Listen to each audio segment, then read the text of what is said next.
আল্লাহ যে কত মহান, আল্লাহ যে কত বড়, তার গুণ কীর্তন করে শেষ করা যাবে না। কি বলেন আপনারা? এই পৃথিবীতে সব ধ্বংস হয়ে যাবে, ফেরেশতা মানুষ যার জীবন আছে সবাই মৃত্যুবরণ করতে হবে, শুধুমাত্র থাকবেন কে? আল্লাহ।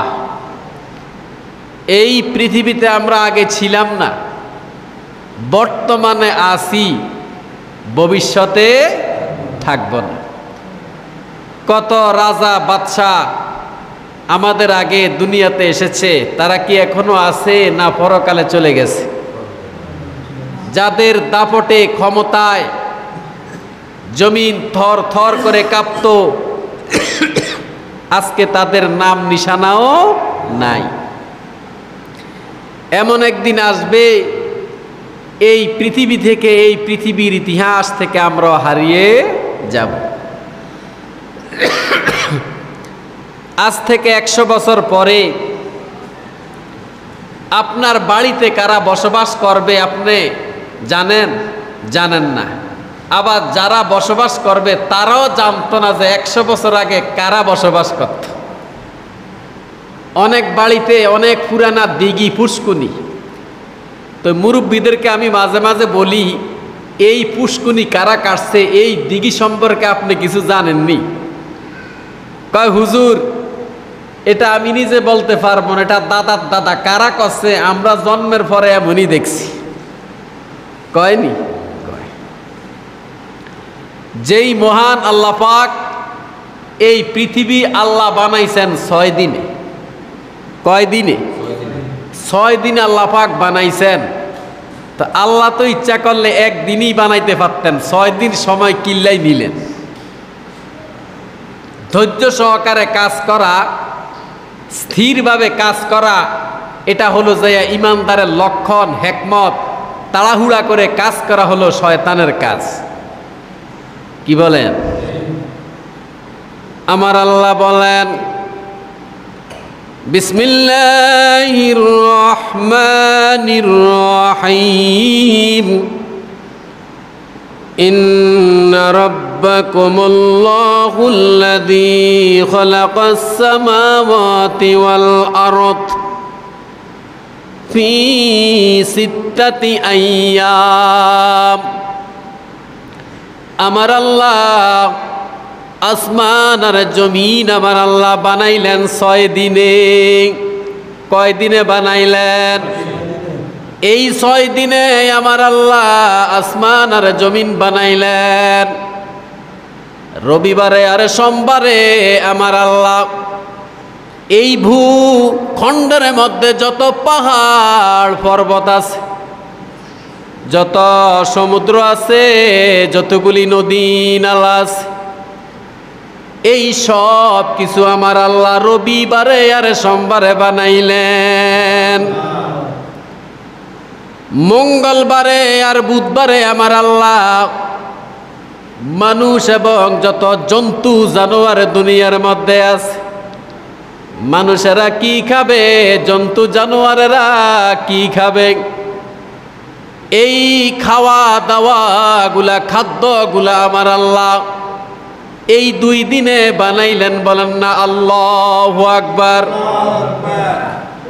বৃহস্পতিবারে আর শুক্রবারে আমার আল্লাহ 7 আসমান বানাইলেন। এই যে বিশাল আসমান মাথার উপরে দেখা যায়, প্রথম আসমান থেকে শুরু করিয়া দ্বিতীয় আসমানের দূরত্ব হলো 500 বছরের রাস্তা। দ্বিতীয় আসমান থেকে শুরু করে তৃতীয় আসমানের দূরত্ব হলো যায় 500 বছরের রাস্তা। তৃতীয় আসমান থেকে শুরু করে চতুর্থ আসমানের দূরত্ব হলো যায় 500 বছরের রাস্তা। চতুর্থ আসমান থেকে শুরু করিয়া পঞ্চম আসমানের দূরত্ব হলো যায় আরো 500 বছর।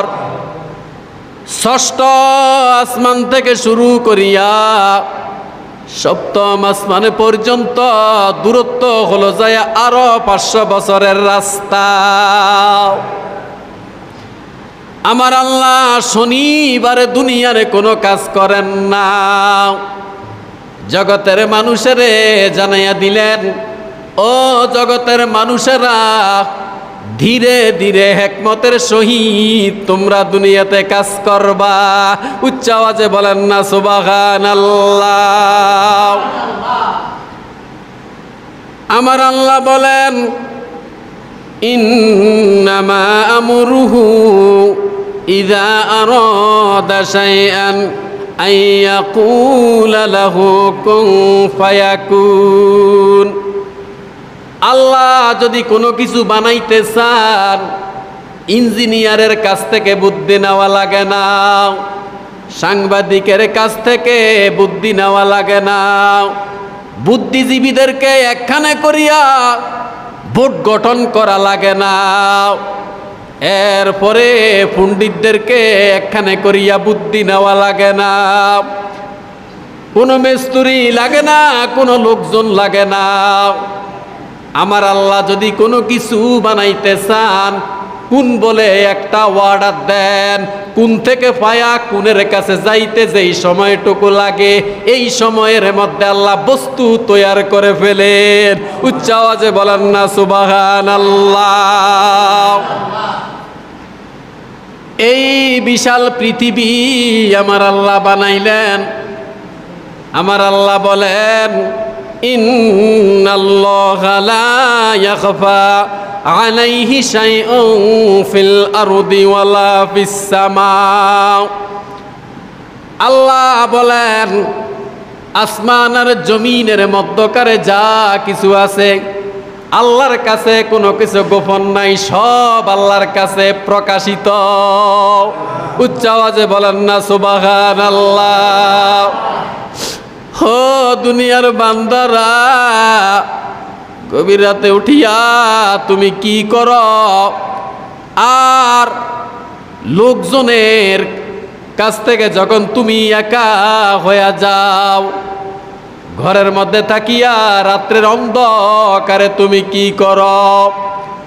সব কিছু আমার আল্লাহ দেখেন, আল্লাহর কাছে কোনো কিছু গোপন নাই।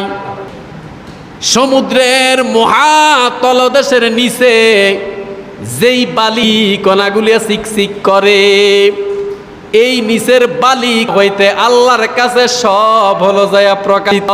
আওয়াজে বলেন না সুবহানাল্লাহ।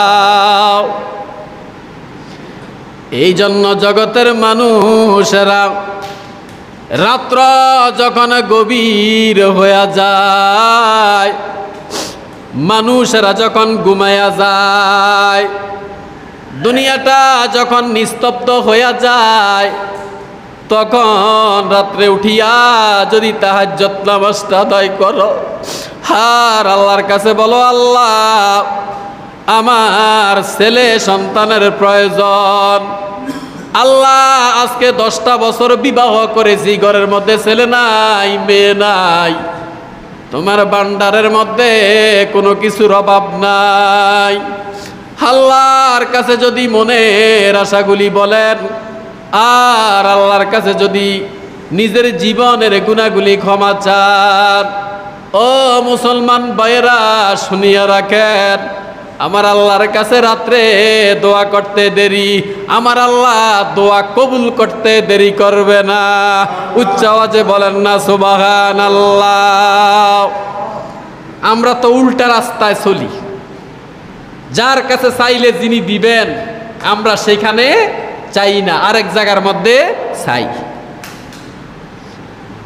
এই জন্য আল্লাহর কাছে কোনো কিছু কি নাই, গোপন নাই। এরপরে আল্লাহ পাকের নেয়ামতের শুকরিয়া আদায় করিয়ে কোনো শেষ করতে পারবেননি। আল্লাহ পাকের অসংখ্য নেয়ামত।